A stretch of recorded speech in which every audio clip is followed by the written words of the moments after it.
नमस्कार, आप देख रहे हैं इंडिया डेली लाइव और मैं हूं मिहिर रंजन। 24 का चैंपियन आज स्टूडियो से नहीं बल्कि स्टूडियो से बाहर मैं खबरों की तलाश में आ गया हूं और आप तक अलग अलग पॉलिटिक्स की खबरें पहुंचाने वाला हूं। आज वैसे तो पूरे दिन तमाम तरह की खबरें रही। राहुल गांधी ने आज वायनाड से नामांकन किया, केजरीवाल की सेहत को लेकर आज पूरे दिन चर्चा रही और दूसरे जगहों से भी, चाहे वो पश्चिमी उत्तर प्रदेश हो या बिहार हो, लगातार खबरें आती रही। संजय निरुपम के नाराज होने की भी खबरें थी। लेकिन बुलेटिन की शुरुआत हम करेंगे बिहार से, जहां पर पूर्णिया सीट को लेकर घमासान थमा नहीं है। पप्पू यादव ने आज साफ साफ एक बार फिर से कहा है कि वो किसी भी कीमत पर पूर्णिया छोड़ने के लिए तैयार नहीं है। पप्पू यादव दोहरा रहे हैं, बार बार कह रहे हैं कि वो किसी भी हालत में पूर्णिया सीट छोड़कर नहीं हटने वाले हैं। वो वहीं से चुनाव लड़ेंगे। उनका दर्द छलक रहा है। वो कांग्रेस के उम्मीदवार के तौर पर वहां से चुनाव लड़ना चाहते हैं, लेकिन आरजेडी ने बीमा भारती को वहां से टिकट दे रखा है और पप्पू यादव अब भी अपील कर रहे हैं कि आरजेडी का सिंबल उनको मिल जाए। वो कह रहे हैं कि पूर्णिया से उनकी सिर्फ अर्थी ही निकलेगी और कफल कांग्रेस का होगा। बहुत बड़ी बात कह रहे हैं और इसमें सियासी ट्विस्ट ये है कि सवाल सिर्फ पप्पू यादव का नहीं है, सवाल आरजेडी और कांग्रेस के रिश्ते का भी है, जो महागठबंधन में साथ मिलकर बिहार में चुनाव लड़ने की तैयारी में है। लेकिन अभी की हालत यह है कि पप्पू के तेवर बगावती हैं। वो किसी भी कीमत पर वहां से बैठना नहीं चाह रहे हैं। वो चाह रहे हैं कि वहीं से वो चुनाव लड़े और बीमा भारती नहीं लड़े अगर महागठबंधन के तौर पर दोनों लड़ते हैं। लेकिन अभी जो हालात बन रहे हैं उससे ऐसा ही लग रहा है कि पप्पू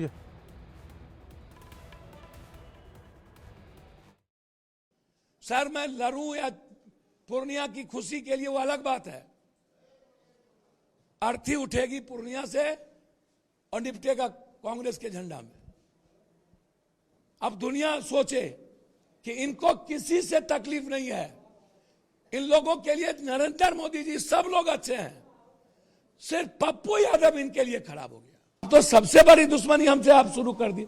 इतनी बड़ी दुश्मनी आपने देखी क्या? तेजस्वी यादव जी जब पहला उनका चुनाव अभी हो रहा था, पहला नामांकन फेज का, वो कहीं नहीं गए। कांग्रेस की सीट ले लिए निखिल बाबू का, कन्हैया की सीट ले लिया, केदार पांडे के पोता शाश्वत पांडे का सीट ले लिया। आप कौन सा साबुद्दीन जी की पत्नी का सीट ले लिया? कौन सी सीट? अब क्यों आप साबुद्दीन जी का पत्नी और लोग आपके लिए अच्छे? आप तो सभी सीट ले लिए। आप दे दिए भागलपुर, आप दे दिए महाराजगंज प्रभुनाथ भाई वाला सीट। प्रभुनाथ भाई पप्पू यादव इतने ज्यादा नाराज क्यों हैं? क्यों वो बार बार इस तरह से इशारा कर रहे हैं जैसे सारा सब कुछ आरजेडी यानी लालू की तरफ से हो रहा है? तेजस्वी यादव ने ऐसा कुछ कहा था जिसके बाद पप्पू यादव के तेवर और भी ज्यादा गुस्से वाला था। आप सुनिए तेजस्वी यादव ने क्या कहा था अपने भाषण के दौरान कि जो लोग बीजेपी के खिलाफ चुनाव लड़ेंगे, जो लोग हमारे खिलाफ चुनाव लड़ेंगे, वो बीजेपी को जिताने के लिए मैदान में उतरेंगे। तो क्या पप्पू यादव का आपने नाम लिया? नहीं, हम लोग कहाँ किसी को नाम लेंगे। उनका भी नामांकन है भाई, जाहिर सी बात है, जो हमारे खिलाफ है वो बीजेपी के साथ है।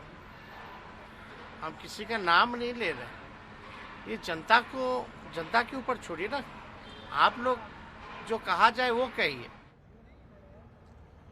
तो तेजस्वी यादव कह रहे हैं कि जो हमारे खिलाफ है वो बीजेपी के साथ है। हम इस पर चर्चा करेंगे और आज बात करने के लिए हमारे साथ वरिष्ठ पत्रकार संपादक अक्कू श्रीवास्तव जी मौजूद हैं। अक्कू जी, इंडिया डेली लाइव पर आपका बहुत बहुत स्वागत है। मैं आपके पास आ रहा हूं सवाल पूछने के लिए। उससे पहले मैं चलता हूं वायनाड, जहां पर आज राहुल गांधी ने अपना नॉमिनेशन दाखिल किया। वहां पर आज प्रियंका गांधी उनके साथ थी। राहुल दूसरी बार है जब वायनाड से चुनाव लड़ने के लिए अपना नॉमिनेशन वहां पर वो दाखिल कर चुके हैं। पिछली बार उन्हें जीत मिली थी, लेकिन सबका सवाल वायनाड को लेकर नहीं है। हर कोई ये जानना चाह रहा है कि अमेठी और रायबरेली का क्या होगा। राहुल वैसे आज वायनाड में थे तो जाहिर सी बात है कि नामांकन अगर उन्होंने किया तो हमला उनको बीजेपी पे बोलना ही था। संविधान और देश और राष्ट्र और लोकतंत्र के खतरे की दुहाई देकर उन्होंने आज बहुत कुछ बातें की। पहली ये रिपोर्ट देखिए, फिर अक्कू जी के पास भी चलेंगे।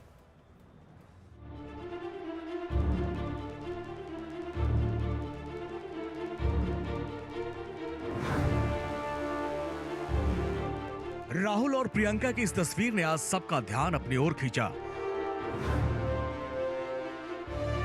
राहुल गांधी ने बहन प्रियंका के साथ मिलकर वायनाड के कलपेट्टा में रोड शो किया। इसके बाद लोकसभा चुनाव के लिए नामांकन दाखिल किया। राहुल के नॉमिनेशन के साथ केरल के वायनाड लोकसभा सीट को लेकर सियासत गर्मा गई है।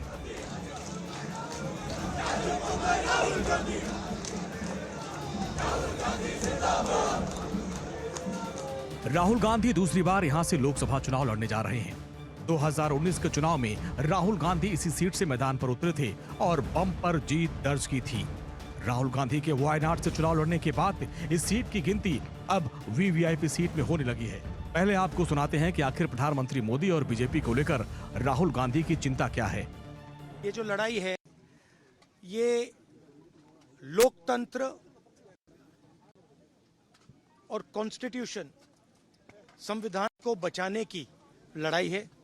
एक तरफ कांग्रेस पार्टी और इंडिया अलायंस लोकतंत्र के लिए लड़ रहे हैं, संविधान के लिए लड़ रहे हैं, और दूसरी तरफ प्रधानमंत्री मोदी जी, अमित शाह जी और बीजेपी के लोग, आरएसएस के लोग संविधान को और लोकतंत्र को खत्म करने में लगे हुए हैं।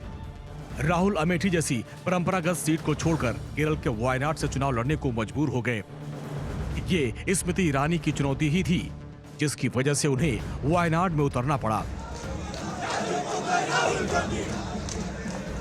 बीजेपी भी समझती है कि क्या साउथ के वायनाड की अहमियत है और यही वजह है कि राहुल के नॉमिनेशन के महज 24 घंटे के भीतर स्मृति ईरानी साउथ की इसी सीट पर रोड शो करेंगी। बीजेपी के उम्मीदवार के सुरेंद्र के लिए चुनाव प्रचार करने वाली हैं। स्मृति ईरानी वायनाड में भी राहुल को बख्शने वाली नहीं है, इसलिए देखिए एमपी के पन्ना में कैसे वो गरजती नजर आई। कि कांग्रेस की हार का सबसे पहला संकेत क्या कि मेरे प्रदेश अध्यक्ष के सामने कांग्रेस ने लड़ने से इनकार कर दिया। हार से डर कर भागने की कांग्रेस की अब फितरत सी हो गई है। अमेठी वालों से पूछ लो। सुना है कुछ लोग वायनाड में आज अपना पर्चा भर रहे हैं। मैं राहुल गांधी से कहना चाहती हूँ, कान खोल कर सुन लो। इस देश को पहले भी गोरों ने ललकारा था, इसी देश ने गोरों को धूल चटाई। इस देश को पहले भी दुश्मनों ने ललकारा था, इसी देश ने धूल चटाई। तुमने लोकतंत्र को कलंकित करने के लिए अगर देश को धमकाया तो ये देश छेड़ता तो नहीं, लेकिन छेड़ा जाता है तो ये देश। साल 2019 के लोकसभा चुनाव में राहुल गांधी ने अपनी परंपरागत सीट यूपी की अमेठी लोकसभा सीट और वायनाड सीट से चुनाव लड़ा था।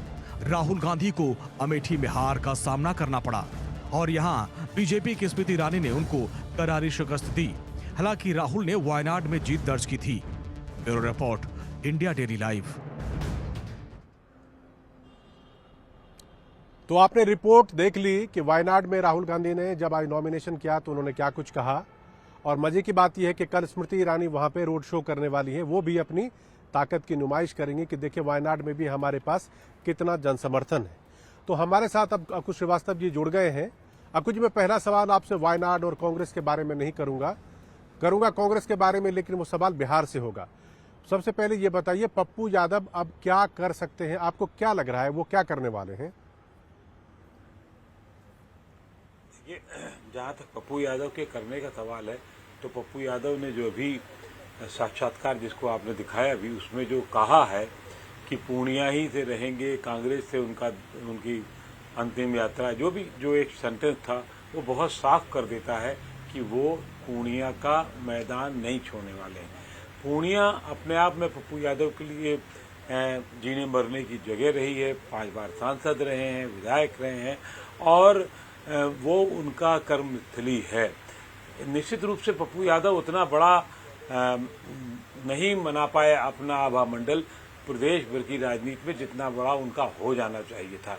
लेकिन ये भी सच है कि माइनस पप्पू यादव पूर्णिया को बहुत आसानी से देखना, चाहे वो आरजेडी अपनी बीमा भारती को चुनाव लड़ा ले या कुछ और कर ले, वहां से बहुत आसान नहीं होगा। दरअसल ये लड़ाई जो है इस चुनाव से ज्यादा अगले विधानसभा चुनाव की है। ये तेजस्वी यादव ये जानते हैं कि अगर उन्होंने इस बार वहां पे पप्पू यादव को लड़ा दिया तो उसके आसपास की जो 3-4 लोकसभा सीट हैं उनका असर रहेगा और उसकी वजह से 20-25 विधायक उनके नेतृत्व में या उनके इशारे पर रहेंगे। तो वो तेजस्वी यादव ये कतई रिस्क नहीं लेना चाहते हैं कि पप्पू यादव को आरजेडी की हिस्से में ला करके या किसी और तरीके से आरजेडी और कांग्रेस के फोल्ड में ला करके कुछ आने वाली अपनी भूमिका को लेकर के संदिग्ध हों। तो पप्पू यादव को टिकट कटने का कारण पूरी तरीके से तेजस्वी यादव हैं और तेजस्वी यादव या लालू यादव उनकी रणनीति है, जबकि उसके पहले पप्पू यादव अक्कू जी मैं आपको बीच में यहाँ पे रोकना चाहूंगा। आप जी आप अभी जो बात कह रहे थे कि 2024 नहीं 2025 की बात, शायद यही बात पप्पू यादव ने भी कही कि कुछ मेरा टारगेट 2000 मिशन 2024 है, लेकिन कुछ लोग 2025 के लिए काम कर रहे थे। यानी जो बात आप कह रहे हैं वही बात पप्पू यादव कह रहे हैं और वो समझ रहे हैं कि आरजेडी की तैयारी विधानसभा चुनाव को लेकर है। सवाल यहां पर यह उठता है कि कांग्रेस क्या करेगी? क्या पप्पू यादव को अपने साथ रखकर बागी बनाकर फ्रेंडली फाइट वहां पे लड़ेगी या कांग्रेस कहेगी हमारा नाता अब आपसे नहीं है? अगर आप ऐसा करते हैं तो देखिए, कांग्रेस अगर बहुत दबाव आरजेडी का पड़ा तो कांग्रेस पप्पू यादव से मुक्त हो जाएगी, उसको कोई फर्क नहीं पड़ता, क्योंकि पप्पू यादव उसके लिए इस समय उतनी बड़ी जरूरत नहीं है जितना कि तेजस्वी यादव बड़ी जरूरत है। और ये फ्रेंडली फाइट कुछ नहीं होता है राजनीति में। फ्रेंडली फाइट खास तौर से दो पार्टियों के बीच सच तब तक नहीं होती है जब तक चीजें बहुत कॉम्प्लेक्स वाली नहीं हो।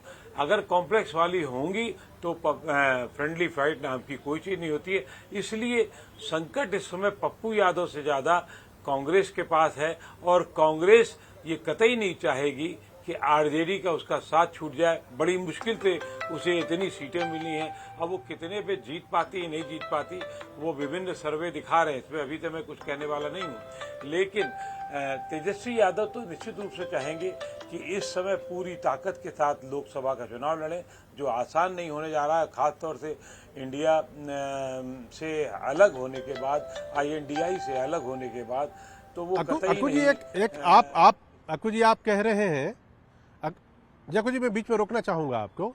आप कह रहे हैं कि कांग्रेस जो है पप्पू यादव को किनारे करके आगे भी बढ़ सकती, क्योंकि पप्पू यादव कांग्रेस के लिए आज की तारीख में उतनी बड़ी जरूरत नहीं है। एक मिनट के लिए पप्पू यादव की बात समझ लेते। महाराष्ट्र में भी तो यही सिचुएशन है, वहां पर भी संजय निरुपम जो उनके नेता है वो नाराज हुए बैठे हुए हैं। पिछले हफ्ते उन्होंने 1 हफ्ते का अल्टीमेटम दिया। तो कांग्रेस को कितनी जगह पे सहयोगी पार्टियां हाशिए पे धकेलेगी और वो कंप्रोमाइज करके बैठ जाएगी? देखिए, कांग्रेस के सामने बहुत सारी मजबूरियां हैं। कांग्रेस को अकेले दम पर जितना बड़ा काम कर लेना चाहिए था, आज 6 महीने जो INDI के बनने के बाद जिस तरीके से टालाटूली में टले हैं, उससे निश्चित रूप से कांग्रेस की छवि खराब हुई है। कांग्रेस का आभा मंडल नहीं बन पाया जो मुख्य विपक्षी दल की हैसियत से होना चाहिए, वो काम नहीं कर पाया। अब उसकी डिपेंडेंसी जिससे वो मुक्त होना चाहती थी, जिसकी वजह से न्याय यात्रा निकाली गई, जिसकी वजह से राहुल गांधी ने एसेट किए, वो सब अब एक तरीके से गड्ढे में चले गए और उसका कोई बहुत बड़ा असर नहीं देखने को मिल रहा है। आप देख लीजिए उत्तर प्रदेश में क्या हालत हो गई है, आप देख लीजिए बिहार में क्या स्थितियां बन रही हैं, महाराष्ट्र में भी वही स्थिति बनने जा रही है। और महाराष्ट्र में भी संजय निरुपम जैसे आज आपने देखा ना एक सीन विजेंद्र सिंह का, तो वो विजेंद्र जो मथुरा का चुनाव लड़ने वाले थे कांग्रेस की तरफ से हेमा मालिनी के खिलाफ, आज भारतीय जनता पार्टी में है।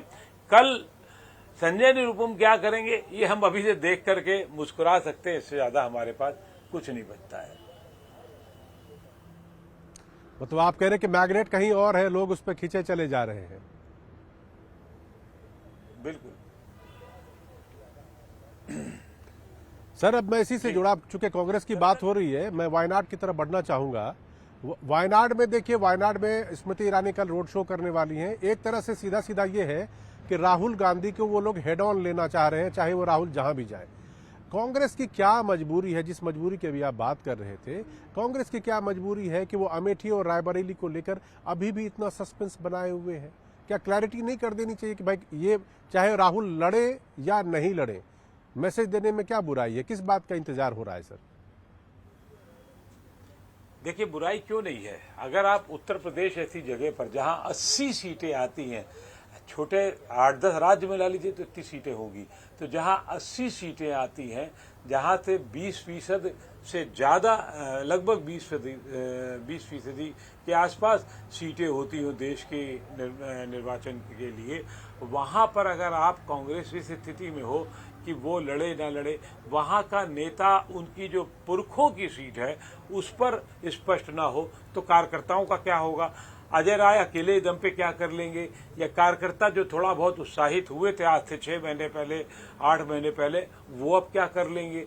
तो वो एक कार्यकर्ता, नेता अगर लड़ता है तो कार्यकर्ता भी किसी तरीके से हाथ लगाता है कंधे पर, लेकिन जब कार्यकर्ता ही बिल्कुल नेता ही पूरा ढीला पड़ जाएगा तो कार्यकर्ता क्या पड़ेगा? इससे एक बहुत बड़ा नुकसान राहुल गांधी या बाकी लोग ये समझ रहे हैं, नहीं समझ रहे हैं, मैं नहीं कह सकता। निश्चित रूप से नेता सब समझते हैं, लेकिन राहुल का परिवार जो है उस तरीके से ले रहा है। मिसेस गांधी ने आखिर चिट्ठी क्यों लिखी थी कि हम परिवार का है और परिवार को आपके हवाले कर रहे हैं?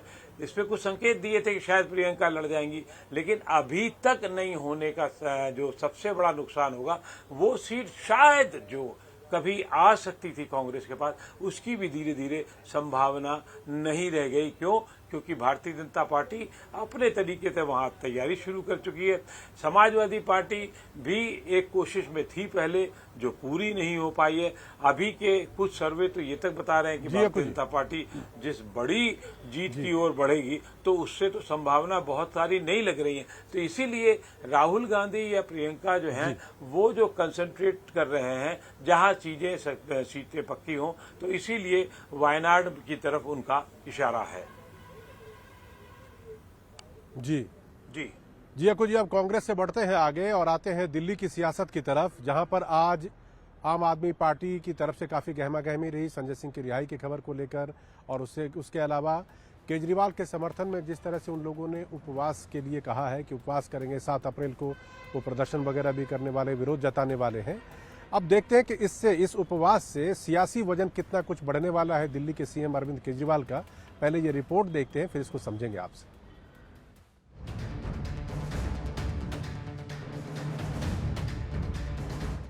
भारतीय जनता पार्टी अरविंद केजरीवाल को कुचलने के लिए, आम आदमी पार्टी को कुचलने के लिए किसी भी हद तक जा सकती है। सियासी संकट में घिरी दिल्ली सरकार के लिए आज का दिन बेहद खास है। संजय सिंह की वापसी ने आम आदमी पार्टी में नई जान फूंक दी। अब तैयारी है केजरीवाल के समर्थन में पूरे देश को एकजुट करने की। शराब घोटाले में शिकंजा सीधे सीएम पर कसा है, लिहाजा अब सत्याग्रह का रास्ता अख्तियार करने का प्लान है। आम आदमी पार्टी के वरिष्ठ नेता गोपाल राय जी इस वक्त हमारे साथ हैं। गोपाल जी, जिस तरीके से अरविंद केजरीवाल न्यायिक हिरासत में हैं, आप लोगों ने अरविंद केजरीवाल को आशीर्वाद दो कैंपेन 2 लॉन्च किया है, क्या कुछ कैंपेन है और कैसे रहने वाला है? देखिए, जिस तरह से अरविंद केजरीवाल जी की गिरफ्तारी हुई, उसके खिलाफ लोगों में आक्रोश है। रामलीला मैदान में देश भर से लोग आए, लेकिन लोग इस लड़ाई को आगे बढ़ाएं, ये देश व्यापी लड़ाई बने, इसके लिए 7 अप्रैल से सामूहिक उपवास का कार्यक्रम जो है लॉन्च किया जा रहा है। कौन कौन लोग गोपाल जी इसमें शामिल होने वाले हैं? सुनीता केजरीवाल शामिल होंगी या फिर इंडिया ब्लॉक के जो तमाम बड़े नेता हैं जो रामलीला मैदान में हमें दिखे थे, वो लोग भी शामिल हो रहे हैं? ये ओपन कॉल है, किसी भी पार्टी का कोई भी व्यक्ति जो इस तानाशाही के खिलाफ है, ज्यादती के खिलाफ है, वो सब लोग इसमें शामिल हो सकते हैं। जेल में बंद केजरीवाल के लिए आम आदमी पार्टी ने नई मुहिम शुरू कर दी है। चुनावी मौसम में आम आदमी पार्टी ने जोर शोर से इस मुद्दे को उठाने का प्लान बना लिया है। एक तरफ आम आदमी पार्टी केंद्र सरकार पर तानाशाही के आरोप लगा रही है, तो केजरीवाल के लिए समर्थन जुटा रही है। वहीं अब उनकी सेहत का भी हवाला दे रही है। आतिशी ने कहा है कि केजरीवाल डायबिटिक हैं और उनका वजन 4.5 किलो कम हो गया है। भारतीय जनता पार्टी अरविंद केजरीवाल को कुचलने के लिए, आम आदमी पार्टी को कुचलने के लिए किसी भी हद तक जा सकती है। इसलिए मैं भारतीय जनता पार्टी को ये चेतावनी दे रही हूं कि आज पूरा देश आप पर नजर रख रहा है। पूरे देश में इसके खिलाफ आवाज उठ रही है। कोई मुखर होकर के बोल रहा है और कोई अपने दिल के अंदर बोल रहा है कि ये ज्यादती हो रही है, अब तो बहुत ज्यादा हो रहा है अत्याचार। ये अन्याय और अत्याचार की पराकाष्ठा हो रही है। राज्यसभा सांसद संजय सिंह की रिहाई दिल्ली सरकार के लिए बड़ी राहत लेकर आई है। सुप्रीम कोर्ट से जमानत मिलने के बाद अब आम आदमी पार्टी ने आंदोलन को और धार दे दी है। इसी शराब घोटाले मामले में संजय सिंह पिछले 6 महीनों से तिहाड़ जेल में बंद थे। 24 के रण से ठीक पहले केजरीवाल की गिरफ्तारी और संजय सिंह की रिहाई, ये 2 घटनाएं देश की सियासत के लिहाज से काफी अहम है। जरा समझिए कैसे संजय सिंह आम आदमी पार्टी के लिए संजीवनी लेकर आए हैं। विपक्षी दल भी अब संजय सिंह को लेकर केंद्र सरकार पर हमले बोल रहे हैं। विरोधियों का कहना है कि एजेंसीज का गलत इस्तेमाल कर विपक्ष को कुचलने की साजिश रची जा रही है ताकि विपक्ष चुनाव ना लड़ सके। हमें उम्मीद है जिस तरीके से संजय सिंह को राहत मिली है सुप्रीम कोर्ट से, अरविंद केजरीवाल जी को भी न्याय मिलेगा, हेमंत सोरेन जी को भी न्याय मिलेगा।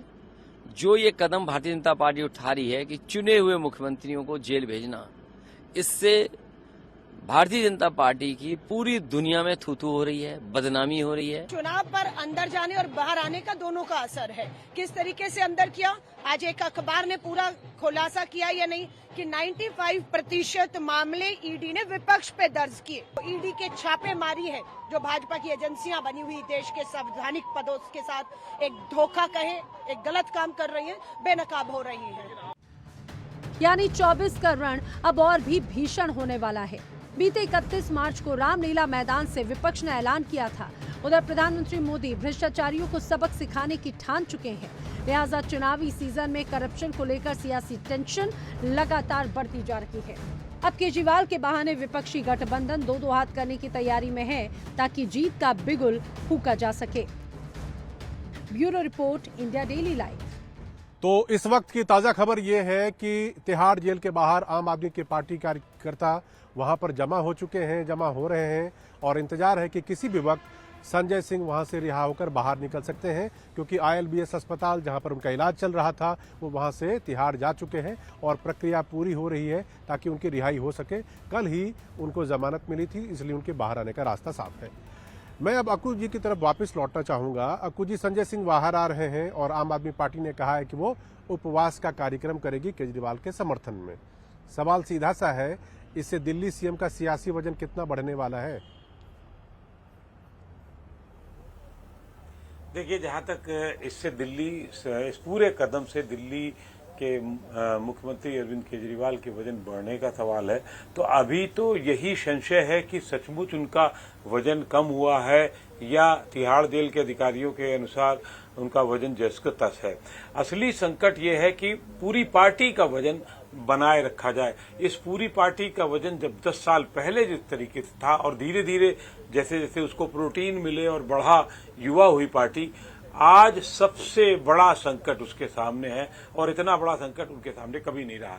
एक बार उन्होंने रैली भी कर ली है। अब ये सामूहिक उपवास का मामला है। सामूहिक उपवास जो है वो वजन कम करने के लिए किया जाता है, यहाँ पार्टी को वजन बढ़ाना है।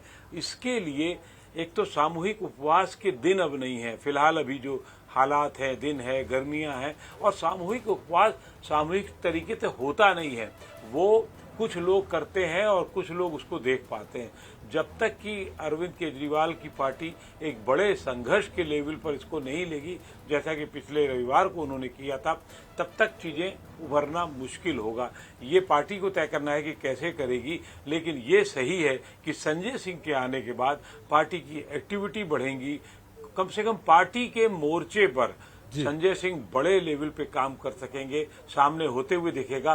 और जेल के अंदर जैसा कि जब भी देखा जाएगा कब अरविंद केजरीवाल इस्तीफा देते हैं नहीं देते हैं, तो फिर सुनीता केजरीवाल कैसे काम संभालेंगी, आगे कैसे देखा जाएगा, ये अलग विषय है जिसको हमें समय के हिसाब से उसका आकलन करना होगा। जी।